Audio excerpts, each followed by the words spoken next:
Day weekend, I'll get to do Ohio State at Indiana, and then in CBS's first ever Labor Day Sunday broadcast, Northwestern will be traveling against Rutgers, and Greg will be on CBS TV. Let's welcome Greg Schiano.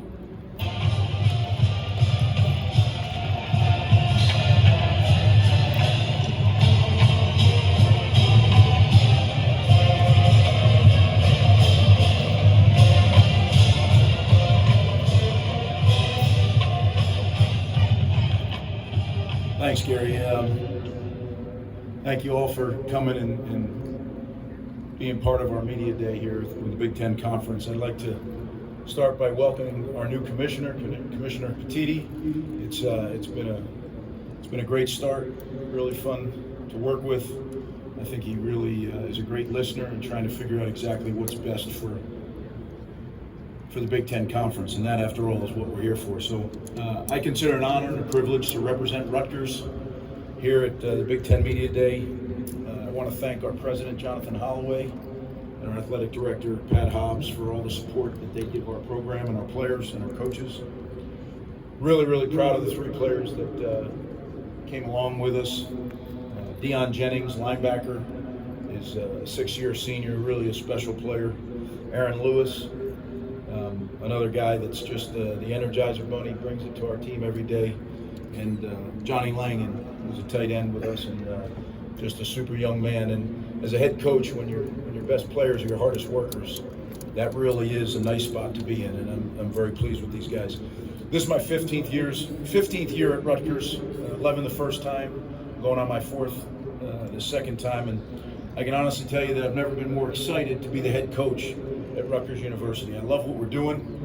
I love the culture that we're building in our program. I love our players, our coaching staff, and I'm excited about the way that we're handling business both on the field and off. We had, I heard Brett say they had the highest GPA. I can brag the same. We had the highest GPA in program history, and I'm very proud of that, over 3.0 as a collective team. And that's something that's very important to me when we're entrusted with these young people's lives. Certainly football is a big, big part of it, but we know that football ends and that their life continues on after football. And I think what they learn, not only in the classroom, but in all areas, being with us is an important time in their development. I always tell families when they come on visits, other than that time when you're an infant, I think this is the biggest time of development in your life. 18 to 22 years old, when you're figuring out what kind of adult you want to be, what's going to be the basis of who you are. So excited about the program. Recruiting's gone well. We're a developmental program, and I think I say that often. I think people don't really understand always what that means. We're not getting a ton of guys that are walking in the door ready to perform in the Big Ten Conference on their rookie year or their freshman year. There's a few, but we're a developmental program. We need to get them in the pipeline. We need to develop them in the strength and conditioning area, nutrition, learn the culture, and then what happens is as we build and build and build, the pipeline begins to become full. And we're approaching that now, where we have 22, 21, 23-year-olds that are grown men. And when those guys are your best players and they play their best football at 22 years old, that's when you start to have success at a place like Rutgers. That's what we did the first time, and it certainly is the plan here going forward this time. So I think one of the most important things being at Rutgers University is know who we are and know that we have to be different. And that's okay. I love that. I love being in that position. And like I said, never been more excited than I am today to be the head coach at Rutgers. So with that, I'll open it up for questions.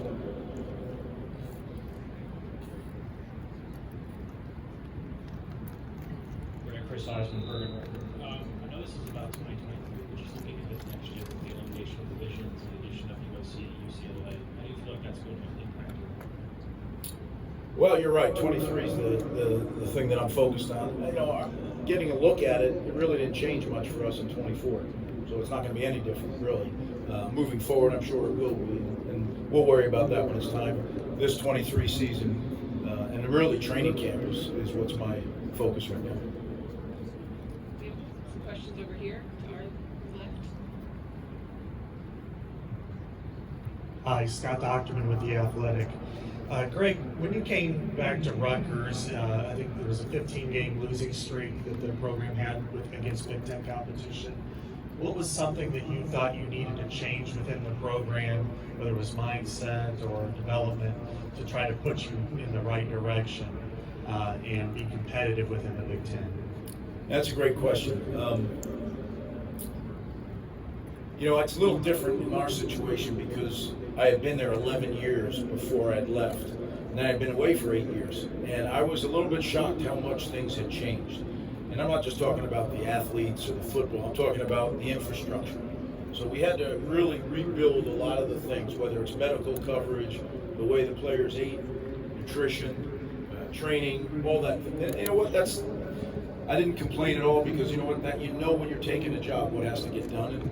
And I think we're in a great place right now. I think our support for our student athletes is unparalleled in college football, what we do for the players, and I'm proud to say that, and I think our guys know that. It's one of the reasons that in this age of transfer portal and those things, our guys are staying put. And the minute you say that, you might lose a guy, but I really feel like those things had to be rebuilt while simultaneously the recruiting and developing of the players in our program. So there's a lot to do, but certainly I feel like we're right where we need to be moving forward. Go in the back, to our list. Sam McEwen from the Omaha World Herald. Good morning, Coach. What is one thing that you would change about either the current NIL or transfer portal landscape if you could do it tomorrow? Oh, that's a great question.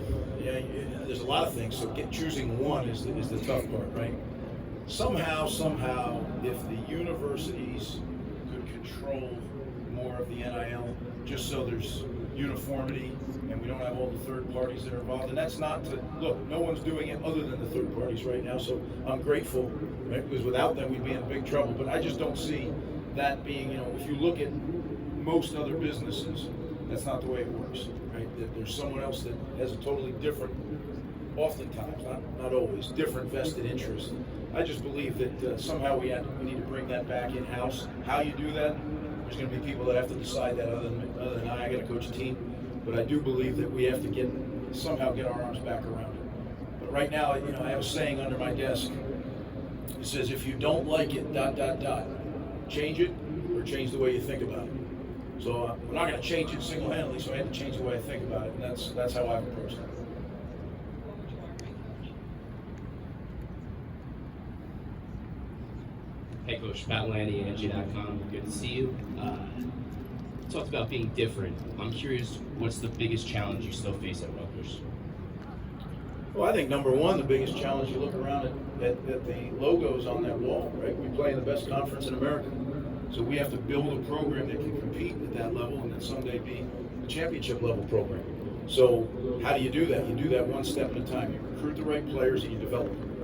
And to me, that's it. And part of the development is all the things that surround them, right? Like I mentioned, nutrition, strength and conditioning, mental health, physical health, equipment, all the areas.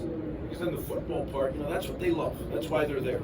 And they want to play. They're dying to do that. It's the other things that you have to, because again, if we know who we are, we have to develop our guys and get them to the end of their career where they're playing their best football. That's how we'll win there.